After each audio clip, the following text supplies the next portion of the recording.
السلام علیکم ورحمۃ اللہ وبرکاتہ۔ ناظرین سامعین، آپ دیکھ کر سن رہے ہیں ایک حکمران اور اس کی 4 شکایتیں۔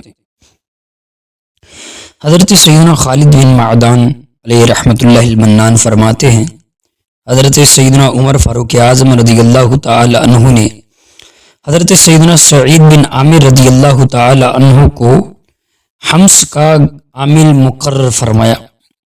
پھر جب حضرت سیدنا عمر رضی اللہ تعالیٰ عنہ حمص تشریف لے گئے تو آپ نے اہل حمص سے دریافت فرمایا، یعنی پوچھا، تم نے اپنے عامل کو کیسا پایا ہے؟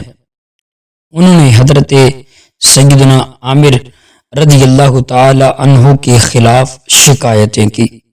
گورنروں اور عاملوں کی بکثرت شکایت کرنے کی وجہ سے حمص کو کوفہ صغرا کہا جاتا ہے۔ انہوں نے حضرت سیدنا عمر فاروق اعظم رضی اللہ تعالیٰ عنہ سے عرض کی، ہمیں اپنے امیر سے 4 شکایتیں ہیں۔ نمبر 1، یہ ہمارے پاس دن چڑھے بہت دیر سے تشریف لاتے ہیں۔ نمبر 2، یہ رات کو کسی کی بات نہیں سنتے۔ نمبر 3، مہینے میں ایک دن ایسا بھی آتا ہے کہ اس دن یہ ہمارے پاس تشریف نہیں لاتے۔ اور نمبر 4، کبھی کبھی ان پر بہت زیادہ رنج و غم کی کیفیت طاری ہو جاتی ہے اور یہ بے ہوش ہو جاتے ہیں۔ حضرت سیدنا عمر فاروق اعظم رضی اللہ تعالی عنہ نے حضرت سیدنا سعید بن عامر بن عدیم رضی اللہ تعالی عنہ کو بھی بلایا اور تمام لوگوں کو بھی جمع کر لیا۔ پھر دعا فرمائی، اے میرے پروردگار اللہ عز و جل، آج اس معاملے میں میرے فیصلے کو کمزور نہ کرنا، یعنی مجھے صحیح فیصلہ کرنے کی توفیق عطا فرمانا۔ پھر لوگوں کی طرف متوجہ ہوئے اور ارشاد فرمایا، تمہیں ان کے بارے میں کیا شکایات ہیں؟ لوگوں نے عرض کی، یہ ہمارے پاس دن چڑھے بہت دیر سے تشریف لاتے ہیں۔ حضرت سیدنا سعید بن عدیم رضی اللہ تعالی عنہ نے یہ شکایت جب سنی تو ارشاد فرمایا، مجھے یہ بتاتے ہوئے بہت شرم آتی ہے کہ میں کیوں دیر سے آتا ہوں۔ اللہ عز و جل کی قسم، میرے پاس کوئی خادم یعنی نوکر وغیرہ نہیں ہے، میں خود آٹا پیستا ہوں، پھر اسے گوندھ کر روٹی پکاتا ہوں، اس کے بعد وضو کر کے ان کے پاس آ جاتا ہوں۔ میرے دیر سے آنے کی یہی وجہ ہے۔ حضرت سیدنا عمر فاروق اعظم رضی اللہ تعالی عنہ نے لوگوں سے پوچھا، اور کیا کیا شکایت ہے؟ کہنے لگے، یہ رات کو ہمارے مسائل نہیں سنتے۔ حضرت سیدنا عمر فاروق اعظم رضی اللہ تعالی عنہ نے پوچھا، اے سعید، تمہارے پاس اس شکایت کا کیا جواب ہے؟ انہوں نے کہا، میں نے دن مخلوق کے لیے خاص کر رکھا ہے اور رات کو اپنے رب عز و جل کی عبادت میں مصروف رہتا ہوں۔ پھر انہوں نے تیسری شکایت کرتے ہوئے کہا کہ ہر مہینے ایک دن ایسا بھی آتا ہے کہ یہ ہمارے پاس تشریف ہی نہیں لاتے۔ حضرت سیدنا عمر فاروق اعظم رضی اللہ تعالی عنہ نے فرمایا، اے سعید رضی اللہ تعالی عنہ، تم کیا کہتے ہو؟ انہوں نے عرض کی، حضور، میرے پاس کوئی خادم نہیں ہے، مہینے میں ایک مرتبہ میں اپنے کپڑے دھوتا ہوں، میرے پاس کوئی دوسرا کپڑا یعنی لباس بھی نہیں ہوتا جسے پہن کر میں ان کے پاس آؤں، پھر جب وہ کپڑے سوکھ جاتے ہیں تو انہیں پہن کر ان کے پاس آ جاتا ہوں۔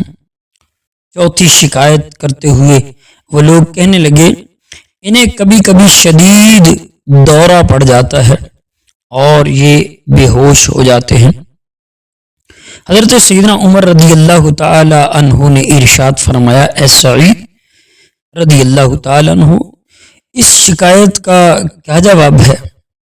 حضرت سیدنا سعید بن عامر رضی اللہ تعالی عنہ نے عرض کی، اسلام کی دولت حاصل ہونے سے پہلے میں نے حضور اکرم نور مجسم صلی اللہ علیہ وسلم کے ایک صحابی حضرت سیدنا خبیب الانصاری رضی اللہ تعالیٰ عنہ کو ایک مکان میں دیکھا تھا جنہیں کفار قریش نے کھجور کے درخت سے باندھ رکھا تھا اور تیروں سے ان کا جسم چھلنی کر رہے تھے۔ میں بھی ان لوگوں میں موجود تھا۔ پھر قریش ان سے پوچھنے لگے کیا تو اس بات کو پسند کرتا ہے کہ معاذ اللہ عز و جل تیری جگہ محمد صلی اللہ علیہ وسلم کو یہ سزا دی جائے؟ یہ سن کر ان صحابی رسول صلی اللہ تعالی علیہ وسلم رضی اللہ تعالی عنہ نے ارشاد فرمایا، خدا عز و جل کی قسم میں تو اس بات کو بھی پسند نہیں کرتا کہ میں گھر میں اپنے اہل خانہ کے ساتھ رہوں اور میرے آقا رسول مکرم صلی اللہ علیہ وسلم کو کوئی کانٹا بھی چبھ جائے۔ میرے آقا صلی اللہ علیہ وسلم پر میری ہزاروں جانیں قربان ہوں، اور کیوں نہ ہوں، تیرے نام پر سر کو قربان کر کے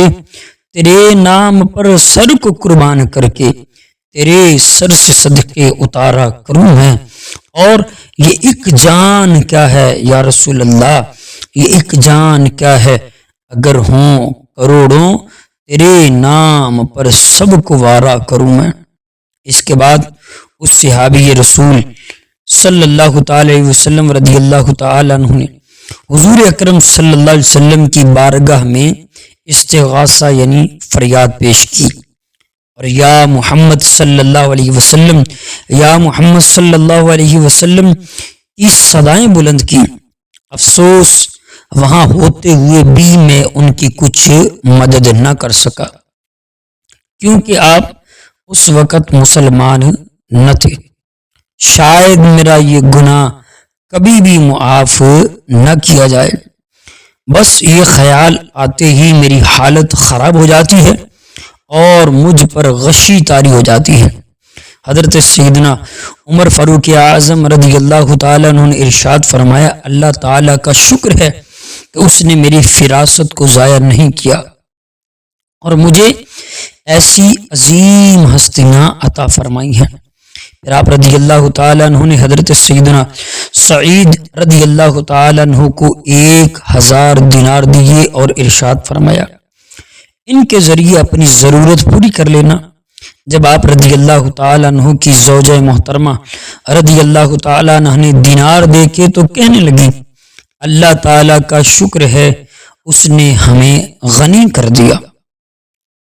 یہ سن کر آپ رضی اللہ تعالیٰ عنہ نے ارشاد فرمایا، ہمارے لیے زیادہ بہتری اسی میں ہے کہ ہم یہ تمام دولت ان لوگوں کو دے دیں جو ہم سے زیادہ محتاج ہیں۔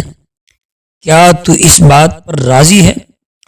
وہ صبر و شکر کرنے والی تھی، بولی میں راضی ہوں۔ پھر آپ رضی اللہ تعالیٰ عنہ نے تمام دینار تھیلیوں میں بھرے اور اپنے گھر کے سب سے امین شخص کو بلایا اور فرمایا، یہ تھیلی فلاں خاندان کی بیواؤں کو دے دو، یہ فلاں خاندان کی یتیموں کو، اور یہ فلاں خاندان کی مسکین کو، اور یہ فلاں خاندان کے حاجت مندوں کو دے دو۔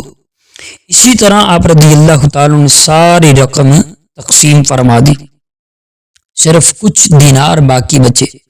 جب آپ رضی اللہ تعالیٰ عنہ گھر تشریف لائے تو آپ رضی اللہ تعالیٰ عنہ کی زوجہ محترمہ نے پوچھا، کیا آپ رضی اللہ تعالیٰ عنہ نے ہمارے لیے غلام نہیں خریدے؟